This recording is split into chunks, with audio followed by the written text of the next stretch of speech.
Hello Mavericks, this is Emery and welcome to today's currency roundup. It is Thursday, February 8th. All right, so as usual, today we'll be doing a review of the trading day. We'll be going over any meaningful news that's come out today. We'll be looking at the broader equity markets, some commodity analysis as well. We're then going to do some technical analysis on the major indices, taking a look at our currency baskets, and then going through this week's major news reports. And we're going to close things off by taking a look at some trade setups. And in fact, I've got a special exercise planned as far as trade setups go, so make sure you stick around till the end. All right, let's get into it. In this currency recap, we will be using some advanced technical analysis. We believe technical analysis is the fundamental skill for every profitable Forex and crypto trader. Now, Maverick Currencies is currently hiring serious technical traders for a trader position. Traders will trade firm capital and keep 70 to 80% of the profits. So if you are a technical trader with a technically based trading system, we want to meet you. Now click the application link in the description below this video. Now let's break down today's market action. Starting things off with some broader market analysis, in major news for the day, the S&P 500 is flirting with a major psychological level of 5,000. We're just a few S&P points away. And the dollar has pulled back a little bit after a pretty strong start in the London session. But generally a fairly quiet day in terms of currency volatility, but not a quiet day in commodities. Oil up 3.57%, gold admittedly a little bit flat. And crypto had a really good day as well, up 2.15%. Stocks pretty much flat on the day.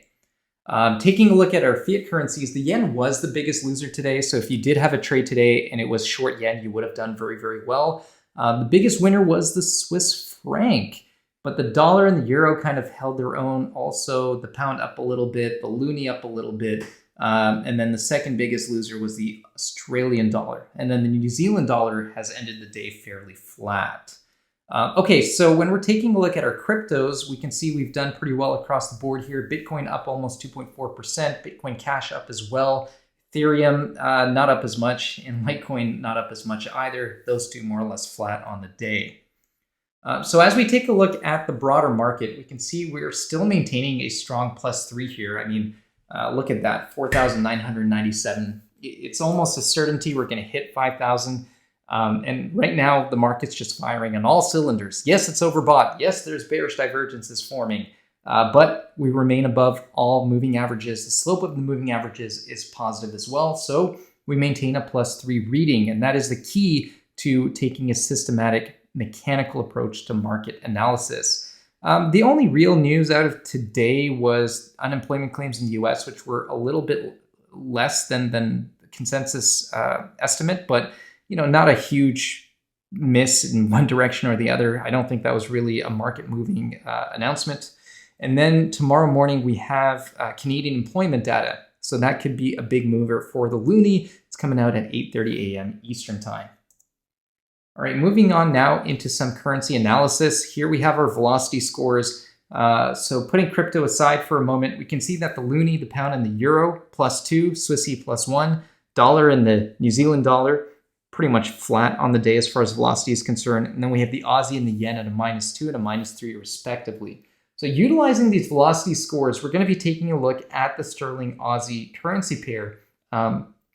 And we're going to use some multi-time frame analysis. This is a question that certainly popped up over the last week or so from a couple of you traders out there wondering how we can use multiple time frames to kind of break down the markets and start picking a trade. Well, as always, it starts off with relative strength and weakness analysis. So as we can see here from our velocity scores, we see that the pound is relatively strong compared to the Australian dollar, which is relatively weak. So keeping that in mind, we're going to head over to the price charts right now and take a look at what's going on.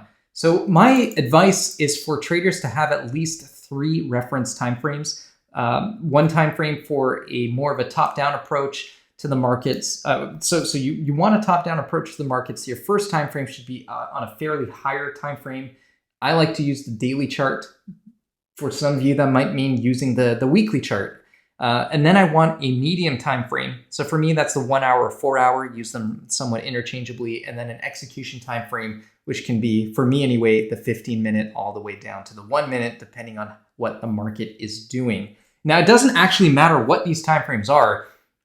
You can think of timeframes just as different lenses through which to view market action, right? So, if we have a 15-minute candlestick, we know that there's, 15 1-minute candlesticks in there. So that 15-minute candlestick is just an amalgamation of 15 1-minute price bars or 3 5-minute price bars, and so on and so on. Okay, so the time frame itself is not important. What's important is how the time frame allows you to view the market.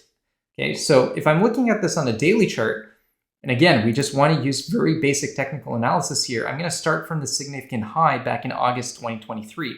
So here we have a high, here we have a low, here we have a lower high, here we have a lower low, and then the market goes sideways for a while, and then we break down to a new lower low. So as of December, the end of December of 2023, we can say that sterling Aussie has been in a downtrend.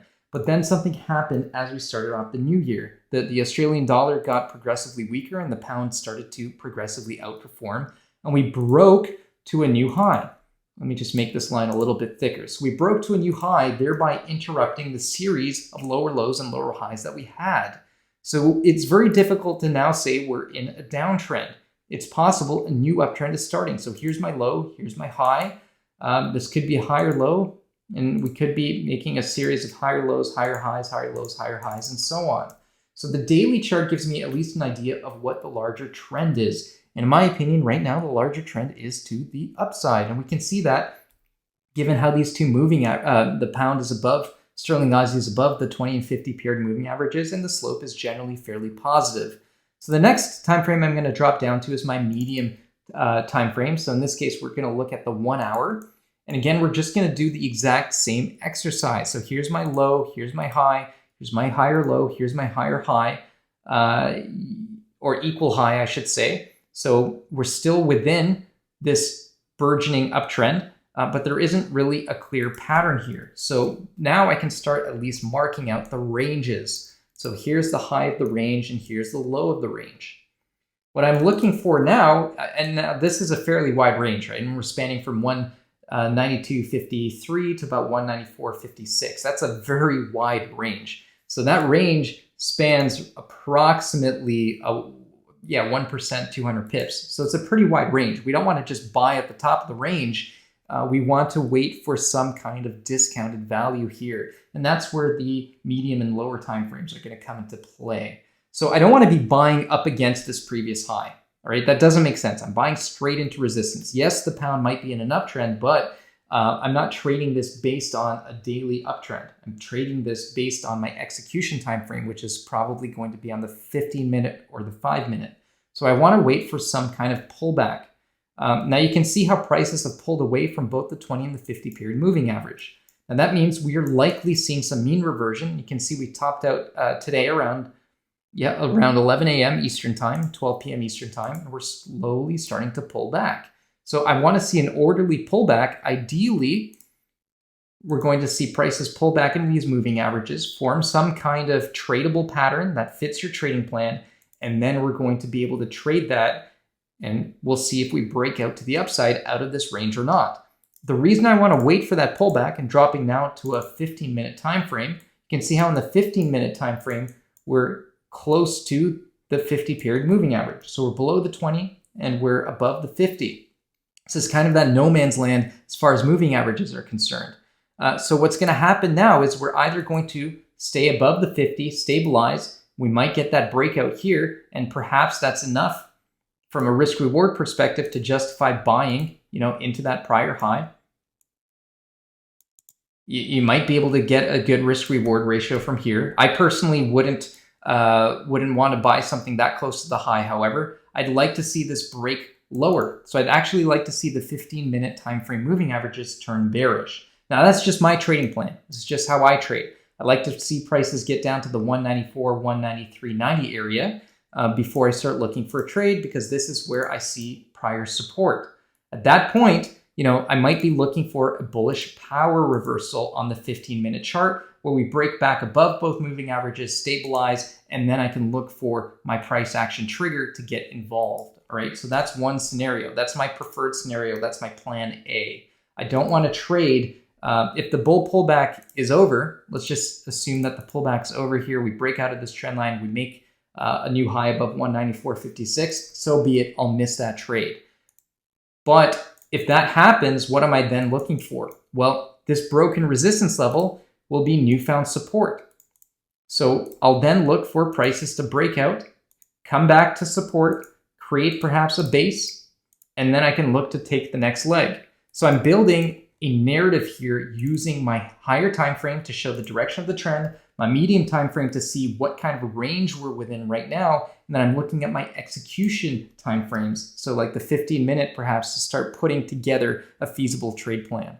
Right? It's very important to be comfortable bouncing between different time frames because that's what allows you to identify where you ideally think the currency pair is headed and how to prepare for that, putting together multiple different scenarios. And guess what? If the market doesn't do what you're expecting it to do, simply take a step back and reassess, come back to the market with fresh highs. Of course, it's possible that we completely break down and we break this range. And then that trade plan obviously goes out the window and we have to come up with something else. But in any case, I hope this quick little example was helpful in terms of showing you how you can start putting together a trade plan. Now, of course, we have that Aussie, we have remarks by the RBA governor sometime, I'd say in the next 15 minutes to a half hour or so. That could be a market moving event. So if we see the Aussie, sterling Aussie pull back a little bit, in my opinion, that would be ideal. It would allow us to potentially look for prices in a more discounted zone, and then we can look for that next leg higher. So that's my personal game plan. You don't have to follow it. You can agree with it or disagree with it completely, and there's no right or wrong answer as far as that's concerned. All right, let's wrap things up here in this currency recap. So in conclusion, I hope you saw just now why it's so important to play relative strength and weakness. We don't want to be looking at two weak currencies or two strong currencies. We want to pair something that's strong and something that's weak together. That goes hand in hand with proper position sizing and, of course, following the trading plan at all times. All right, traders, thanks a lot for watching. See you next time. Bye for now.